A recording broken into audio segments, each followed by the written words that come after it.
जइन जानानै गाहाम नांदों आरो मानो होनबा जोङो जेनाखि थांखिखौ लानानै फैदों जों बे जाफुंबाय। फैबाय थानाय समाव माबायदि खामानि मावलांगोन होनना सानो? आसा खालामो बेबायदिनो जुदि जोंखौ सापर्ट खालामोबा सोरखौ सापर्ट खालामोबा जों बेबायदिनो जेनाखि मावनो गोनां खामानिफोरखौ जों मावलांनो हागोन बेखौ आसा खालामो आरो। आथिखालाव बिटिसि मानो सरकारनि थानाय पार्टियाव थाङालाबानो बिपिएफआव फैखो? माने बेफोराव माखासे इसुफोर दङ बेफोरखौ मोन्थिनानै जाहाथे जोङो जोंनि थार जेखौ बिजिरो बिसोरखौ जोङो लानानै बा जोंनि नंगौ पार्टिखौ लानानै जोङो बे पार्टियाव फैदों बेफोरनि थाखाय। इउपिपिएलआ बिसोरहाथ' बेबायदि साना नाथाय गावसोराबो मोनसे टारगेट दङ नाथाय अब्लाबो जाया जेखौ साबसिन मोनो बेखौहाय नाजावसिनो आरो बेजों थाङो।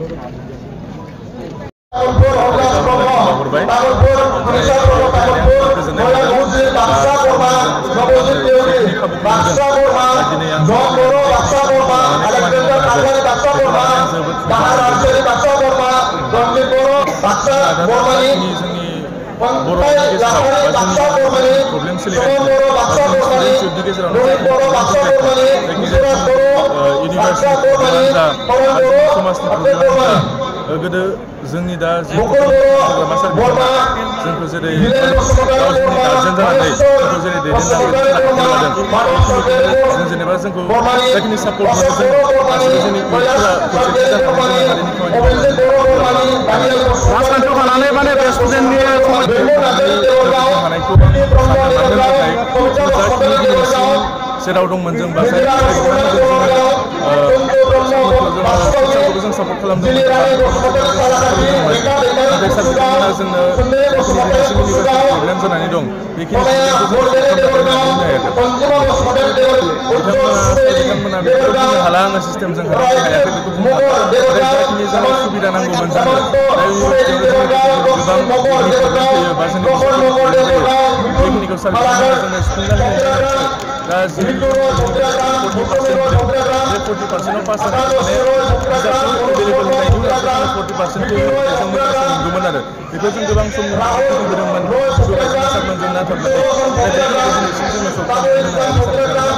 बेखौनो जों गोसोआव दुखु मोननानै जाखिनि खामानि दङ जों लानानै खौसेथियाव थानानै जों आगान सुरलांनो होननानै ओंखारबोदों। माबेनिफ्राय फैदों?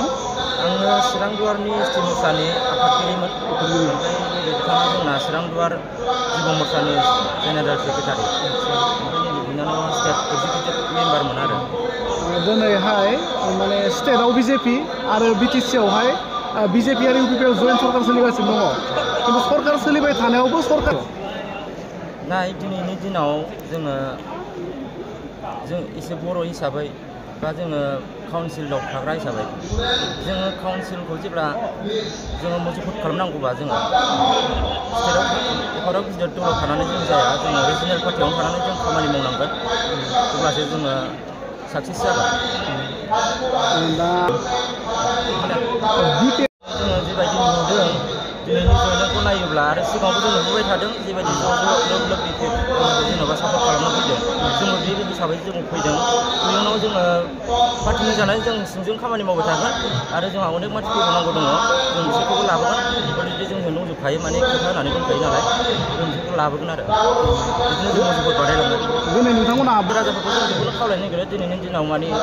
बिपिएफआव थानानै खामानि मावनाया बयनिख्रुइबो साबसिन होननानै आं सानो आरो नोंथांमोनाबो मावनांगोन। दिनै आंनि जयनिं जानायनि उद्देश्यआ बेनो जाहैबाय जों इसेबां गिदिर माबायाव थानानै जेनेबा नेसनेल पार्टियाव थानानै नोङो ग्रासरुट लेभेलाव खामानि मावनांगौआ बिराद गोब्राब मानो होनोबा नोङो जोंनियावहाय सासेबो मोजां जेन'बा दा गैथ'वा जेन'बा नोङो मोजां लिडारबो गैथ'वा बिजेपिनि थाखाय नोङो माबाबो गैथ'वा दा सरकार जानानै दंब्लाबो इउपिपिएल आरो बिजेपि सरकार जानानै दंब्लाबो दा बर'आ सारा जोंना दाबो जेबो खामानि मावना होनो हायाखै बिजेपिनि कार्जकर्ता जोंनि थाखायबो आरो ओमफ्राय फारसेथिंजाय मा जाबाय दाउदै बायदि सरकार बायहां बिहां सरकार मानो होनबा ओरैजाय खामानि मावनो नागिरबा ओरै जायो ओरै खामानि मावनो नागिरबा ओरै जायो माने मोनफ्रोमबो खामानिखौनो साक्सेस खामानि मावनानै होनो हाया आरो ओमफ्राय फारसेथिंजाय जाहैबाय जोंना फैनायनि उनाव जाहैबाय आरोबाव जोंना मोनफ्रोमबो रिजनेल पार्टियाव थानानै खामानि मावोब्ला जेन'बा नोङो बिपिएफआथ' दा गोबां मानसि जयनिं जागासिनो दं ओंखायनो जोङो दा इउपिपिएलजों बिजेपिजों एलेक्ट सरकार हिसाबै जोङो बेयाव इउपिपिएलाव थाङालासिनो माबालासिनो सरकारा एखेखा हिसाबै जों बिपिएफखौ मुजुबुद खालामनो थाखाय बिपिएफखौनो जों मोजां मोननानै मुजुबुद बा गोजौआव दैखांलांनो थाखाय जोङो नैबे लकसभा एमपि इलेक्सनाव जोंना जा बिपिएफनिफ्राय जा टिकेट होगोन जा जोंना माबा जागोन केन्डिडेट जागोन बेखौनो जों जयजगथ खालामनो होननानै जोङो फैनाय जाबाय आरो आं बेखौनो रायजो राजाफोरनि सिगाङाव मोनसे गुरै खावलायहरनो सानबावो जाहाथे जोंनि जेसेबांखि कार्जकर्ता दङ जोंना माखासे माने साइलेन्ट भटारफोर दङ साइलेन्ट भटार जानानै थासिगोन माखासे बिजेपिनि कार्जकर्ताफ्रा आरो माखासे जोंना फैबावनांगौ लाइन बाय लाइन माने हाजार मानसि दं आरो जोंनियाव माने फैबावगोन लासै जों लाबोनो नाजागोन जों दिनैसो प्रथमबार नालाय जों दिनैसो प्रथमबार जोङो जयनिं जानानै खामानि मावजेननाय मानसिफ्रा जोंखौ साननो हागौ बोरै थांलाय ओरैलाय मा पार्टि खालामनो खिन्थु जोङो पार्टि खालामगोन मोजाङै मोजां जों खालामलांगोन बिपिएफखौनो जयजगथ खालामगोन जोङो बिनि थाखाय जों रायजो राजाखौ गुरै खावलायनो सानो रायजोफ्राबो जोंनि बे बिपिएफ हान्जायावनो फैनानै रिजनेल पार्टियावनो फैनानै जोंनि कार्जकर्ताफ्राबो इसिबां गिदिर जेन'बा